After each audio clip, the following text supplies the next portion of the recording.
Fearless Disease. Right now, many scientists and doctors are pushing back on new claims from the FDA. A memo by the director of the FDA's vaccine division, obtained by NBC News, claims 10 children died after and because of receiving the COVID vaccine between 2021 and 2024. NBC notes these deaths were originally reported to a website. Woo! Fearless Disease, fam. Today we expose the truth they hate to hear. Like right now, if you're ready. FDA announces major deranged to fast-track cures and reveal hidden vaccine risks. Woo, let's see if they call this out, because as you already heard, this is linked. As you see, FDA claims COVID shots killed 10 children. Whew, and vows new vaccine rules. Let's dive deep into this one, Fearless fam. Website called the Vaccine Adverse Event Reporting System. That's an unverified reporting system that allows anyone, including doctors, patients, and caregivers, to submit adverse events they believe are linked to vaccines. Joining us now is Dr. Paul Offit, a former member of the FDA Vaccine Committee and director of the Vaccine Education Center at the Children's Hospital of Philadelphia. Doctor, it's good to have you here. I know you have seen this memo. Is the evidence there to back up these claims linking these child deaths to the COVID vaccine?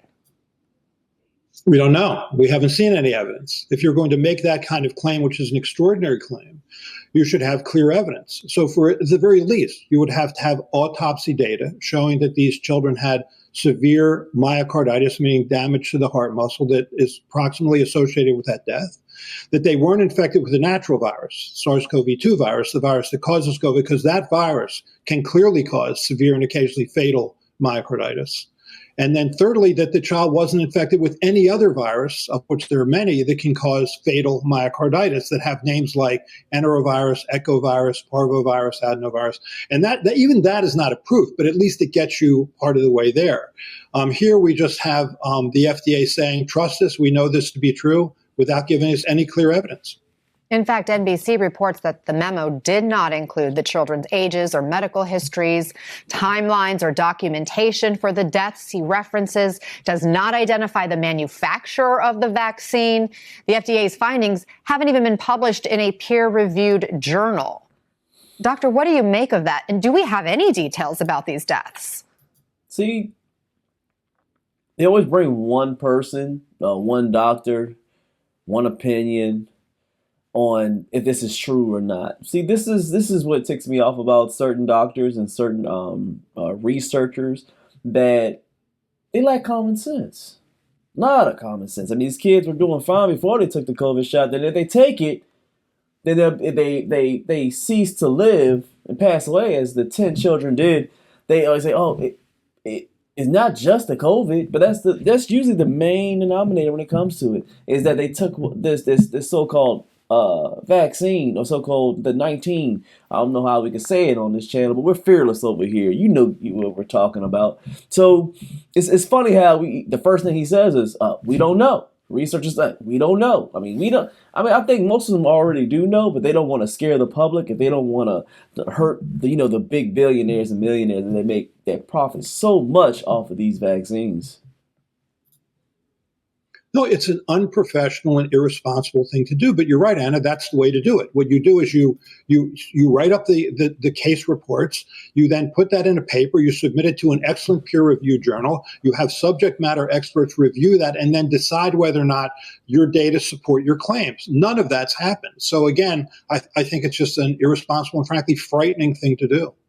The memo does suggest, as you point out, that these deaths were tied to myocarditis. That's a word some of us might be familiar with. Remind us what that is and how common it is in children, and can it be attributed to a vaccine? Hold on, young lady. I'm gonna say something first before you ask him another question. See, this is he's playing around with words, and he's very good. It was funny how he said, I don't want to quote him 100%, but it's scary.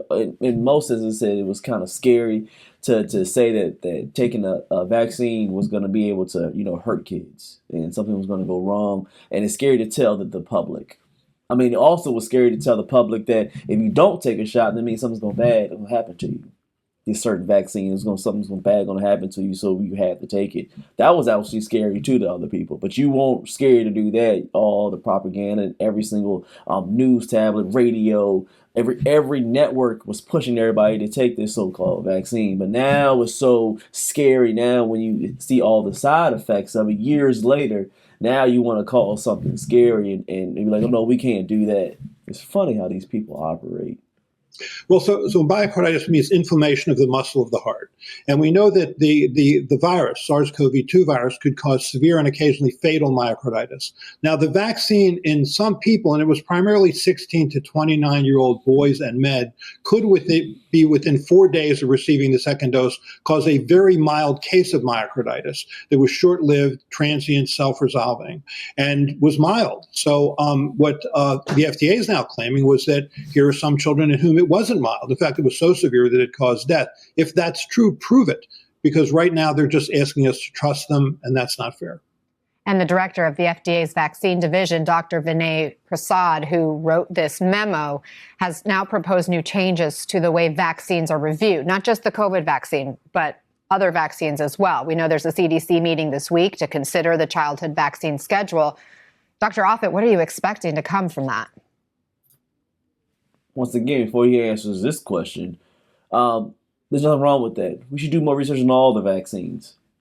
I don't know the number. I don't know the number, but I know it's quite high. When you even come out the womb, you're taking multiple vaccines. And as years go, you're taking more and more and more. I mean, I'll approve of all of them.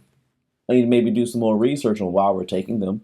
But I guarantee that we don't need them.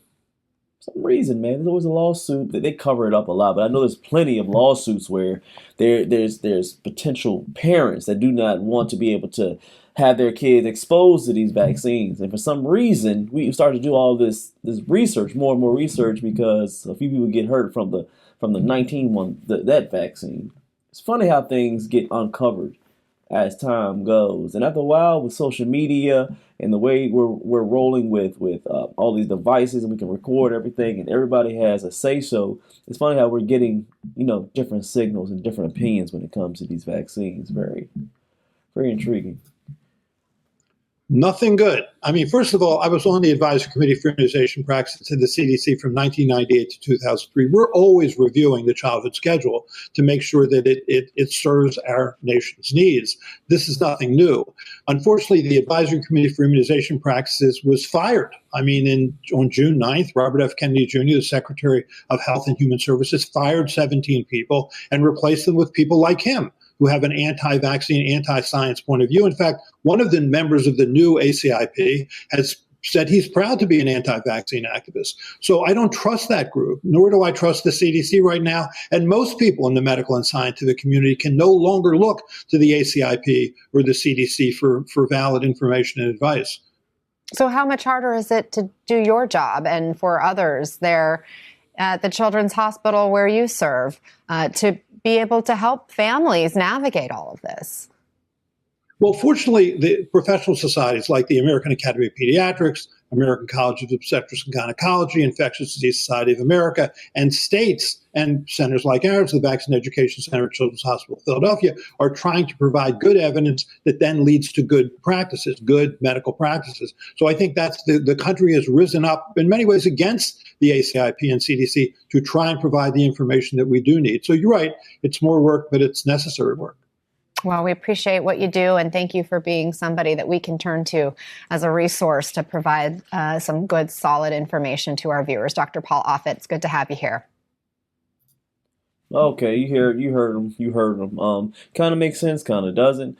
I mean, when you give somebody so many different opinions, especially from the CDC, the FDA, everybody, that's why you get so many mixed opinions, because once you lie, it's hard to go back on your lie. So now you say, no, we're telling the truth now. So some people don't believe the FDA no more. And he said that at the end. I mean, I agree with that. Sometimes you can't agree with everybody because there's so many different opinions. And once you tell the world so many different opinions and not the correct one at the beginning, this is where it causes confusion. This is where people don't want to trust you anymore. So now everybody second guesses everything that you want to shoot up into our bodies.